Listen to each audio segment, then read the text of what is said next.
HSC পরীক্ষাটি 2025-এ যারা রয়েছে, আজকে আমরা তোমাদের ইংরেজি ফার্স্ট পেপার সাজেশন নিয়ে কথা বলবো।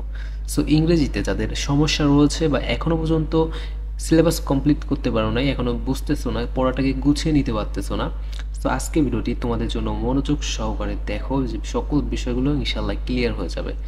সো এইখানে আজকে ভিডিওতে আমরা তোমাদের এইখানে 60 মার্ক এবং এখানে 40 মার্ক, অর্থাৎ টোটাল তোমাদের 100 মার্কের সাজেশন এখানে দেওয়া হবে। তোমাদের এখানে মাল্টিপল কোশ্চেন থেকে শুরু করে এবং ইনফর্মাল লেটার পর্যন্ত টোটাল 100 মার্কের সাজেশন আজকে ভিডিওতে তোমাদের ক্লিয়ার করে দেবো। যে ইম্পর্টেন্ট বিষয়গুলো হয়ে থাকে, কী কী প্রশ্ন আসতে পারে, প্রশ্নের ধরন কেমন হতে পারে, সকল বিষয়গুলো আজকে ভিডিওতে আমরা ক্লিয়ার করব। ইনশাল্লাহ তুমি বোর্ডে গিয়ে এইচএসসি পরীক্ষাতে অনেক হেল্প পাবা, অনেক বিষয় তুমি এখান থেকে কমন পেয়ে যাবা। সো চলো ভিডিওটি শুরু করা যাক।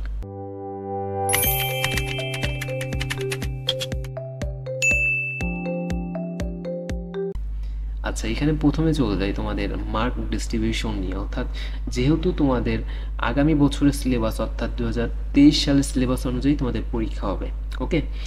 সো এইখানে যে বিষয়টা জানা উচিত, তোমাদের কি কি থাকবে এবং কি কি থাকবে না, এই বিষয়টাকে শিক্ষার্থীদের জানা উচিত।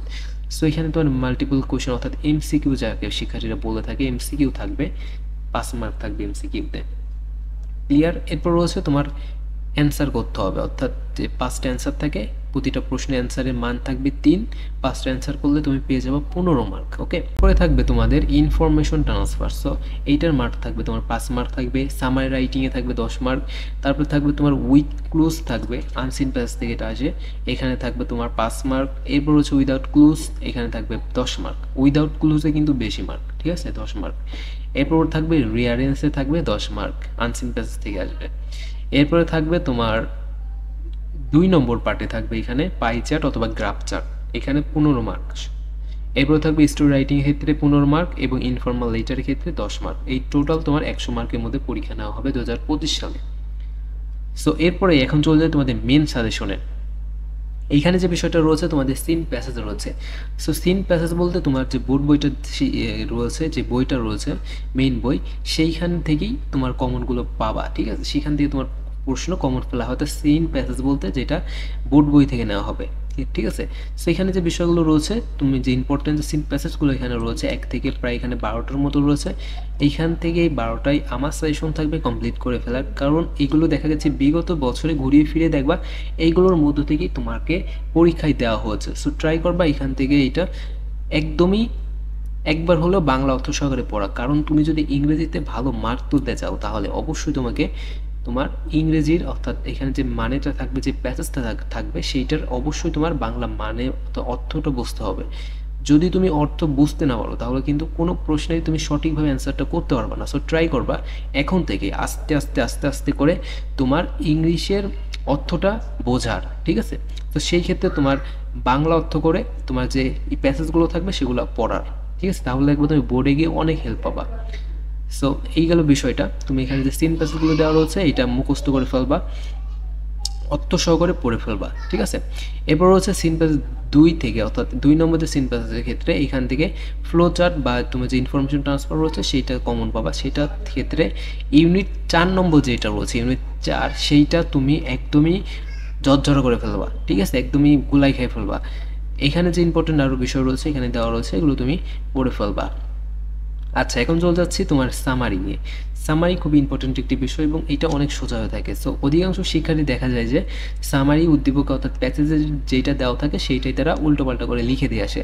সো এই কাজটা করা যাবে না। এই কাজটা করলে তুমি হয়তো সর্বোচ্চ গেলে 5 মার্ক পর্যন্ত পাবা, কিন্তু 5 মার্ক যারা প্লাসের চিন্তায় রয়েছে তাদের কিন্তু আরও বেশি নম্বর পেতে হবে। সো সেই ক্ষেত্রে ট্রাই করবা নিজের মতো করে লেখার, অর্থাৎ এইখানে দিস প্যাসেজ টেল আস, অর্থাৎ এই প্যাসেজটা তুমি পড়ে কি বুঝতে পেরেছো, কার জীবন সম্পর্কে বলা হয়েছে, এটা নিজের মতো করে একটু করে বানিয়ে গুছিয়ে লেখার ট্রাই করবা, দেখবা যে তুমি ভালো একটা মার্ক পাবা। সো সামারি ট্রাই করবা 1 পৃষ্ঠার মধ্যে কভার করে দাও। অর্থাৎ সামারি বলতে কী বোঝায়, সেটা সারসংক্ষেপ, অর্থাৎ তুমি কী মূল কথাগুলো কী গল্পের সেইটা তোমার লিখতে হবে কম কথার মধ্যে।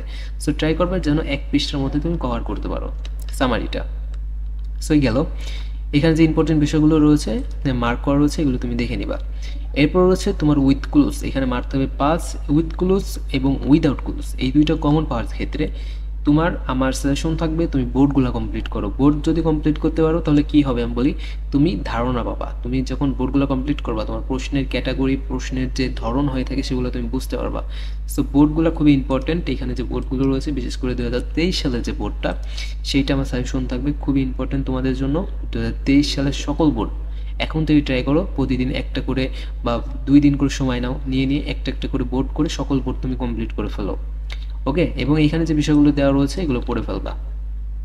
উইদাউট ক্লুজের ক্ষেত্রেও সেম, এবং উইদাউট ক্লুজ একটু কঠিন হয়ে থাকে অনেক শিক্ষার্থীর কাছে। সো ট্রাই করবা এটা একটু বেশি করে একটু গুরুত্ব দিয়ে পড়ার।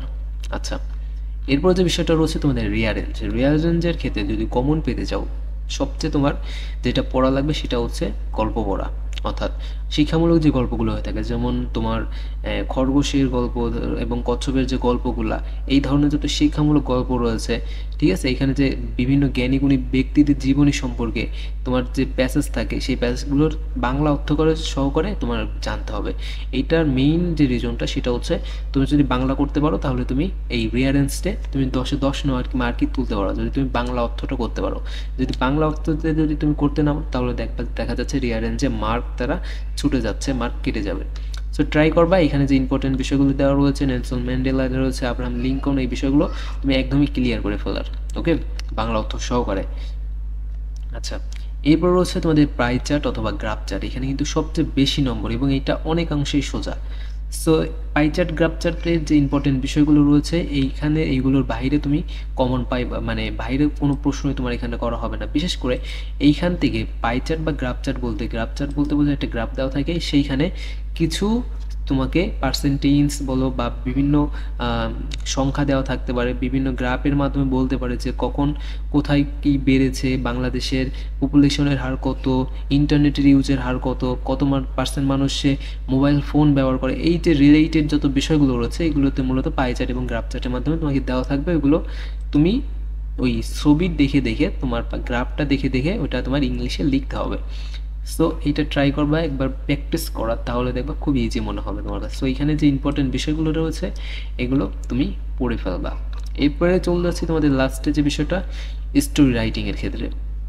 সো এখানে রয়েছে তোমার 15 মার্ক। সো স্টোরি কমন পাওয়ার ক্ষেত্রে তোমার গল্প পড়তে হবে। এটা আমি আগেই বলি, স্টোরিতে তোমার কয়েক লাইন কিন্তু দেওয়া থাকে এবং এখানে নামগুলো কিন্তু দেওয়া থাকে না। সো স্টোরির ক্ষেত্রে একটা মজার বিষয় রয়েছে, যেখানে নম্বরটা ভাগ করা থাকে। একটা হচ্ছে তোমার নামটা লেখার ক্ষেত্রে তোমার 3 নম্বর দেওয়া হয়, ঠিক আছে। তুমি যদি নামটা সঠিকভাবে লিখতে পারো, গল্পের নাম, ঠিক আছে, এটাতে 3 মার্ক থাকে, এবং তুমি যে বাকি গল্পটা লেখো সেখানে তোমার বাকি নম্বরটা দেওয়া হয় লেখার উপর ভিত্তি করে। সো ট্রাই করবা, নামটা খুবই ইম্পর্টেন্ট, গল্পের একটা অর্থবোধক নাম দেবা। স্টোরি রাইটিং বলতে তোমার যে গল্পটা তুমি অর্থবোধক হইতে হবে। অনেক সময় গল্প কমন পড়ে না, পরীক্ষার হলে গিয়ে দেখালা যে তোমার যে গল্পটা রয়েছে সেটা কমন পড়েনি। সো সেই ক্ষেত্রে তোমার কি করতে হবে, সো সেই ক্ষেত্রে একটা অর্থবোধক গল্প তোমার বানিয়ে সেটা দাঁড় করাতে হবে, এবং তোমার পাঠ্য বইয়ের সাথে, অর্থাৎ তুমি যে পড়েছো সেই গল্পের মধ্যে যে নামগুলো রয়েছে, অর্থাৎ অর্থবোধক একটা টাইটেল বা নাম তোমার দিতে হবে। সো এই দিলেই কিন্তু স্টোরিটা হয়ে যাবে। স্টোরি যে তুমি যে পড়েছো, যেই অর্থাৎ যে কাহিনীটা তুমি পড়েছো ওই কাহিনী অনুযায়ী যে হতে হবে সেইটা না, তোমার মেন শিক্ষা যেটা সেটা একই থাকতে হবে। গল্পটা তুমি ভিন্নভাবে বলতে পারো, এটা কোনো বিষয় না। ওকে, আশা করি বিষয়গুলো ক্লিয়ার হচ্ছে। এখানে যে খুব ইম্পর্টেন্ট এই যে এখানে হনেস্টে উড কাটার, এটা দেখা যাচ্ছে বিভিন্ন বোর্ডে বিভিন্নবার এসেছে। সো ট্রাই করবা এখানে যে কমন বিষয়গুলো এগুলো একটু বেশি গুরুত্ব সহকারে পড়ার। ওকে, আচ্ছা, সর্বশেষ চলে যাচ্ছে ইনফর্মাল লেটারের ক্ষেত্রে। এখানে 10 মার্ক থাকবে তোমাদের। এইখানে ইনফর্মাল লেটার 10 মার্ক থাকবে, এবং লেটার লেখার নিয়ম যেটা সেটা কিন্তু সেম থাকে। বডিটা জাস্ট নিজে বিভিন্ন ক্ষেত্রে বডিটা চেঞ্জ হয়, কিন্তু রুলস কিন্তু একই, ঠিক আছে। সো ট্রাই করবা এখানে যে বিষয়গুলো রয়েছে লেটারের ক্ষেত্রে বেশি সাজেশন থাকে না। ট্রাই করবা সকল লেটারগুলো একবার করে দেখে যাও, এটা অনেক সোজা হয়ে থাকে। সো এখানে যে বিশেষ করে ব্যাড এফেক্টস অফ স্মোকিং রয়েছে, বিভিন্ন কজ অ্যান্ড ইফেক্টস সম্পর্কে থাকতে পারে, এগুলো তুমি দেখে যাবা। ওকে, আশা করি বিষয়গুলো ক্লিয়ার হয়েছে। সেখানে ইম্পর্টেন্ট যে বিষয়গুলো রয়েছে সেগুলো এখানে দেওয়া রয়েছে, এবং এটার যদি পিডিএফ লিঙ্ক চাও অবশ্যই আমার কমেন্টে বলতে পারো, বা তুমি এখান থেকে স্ক্রিনশট নিয়েও রাখতে পারো। এবং যদি কোনো কিছু জানার থাকে বা প্রশ্ন থাকে অবশ্যই কমেন্ট বক্সে আমাকে জানাইতে পারো, অবশ্যই আমি অ্যান্সার দেওয়ার ট্রাই করবো। সো ভিডিওটি এই পর্যন্তই। ভালো লাগলে অবশ্যই ভিডিওতে লাইক করে দেবো, এবং পরবর্তী সাজেশনগুলো পেতে অবশ্যই চ্যানেলটিকে সাবস্ক্রাইব করে রাখো। ভালো থাকো সবাই, আল্লাহ হাফিজ।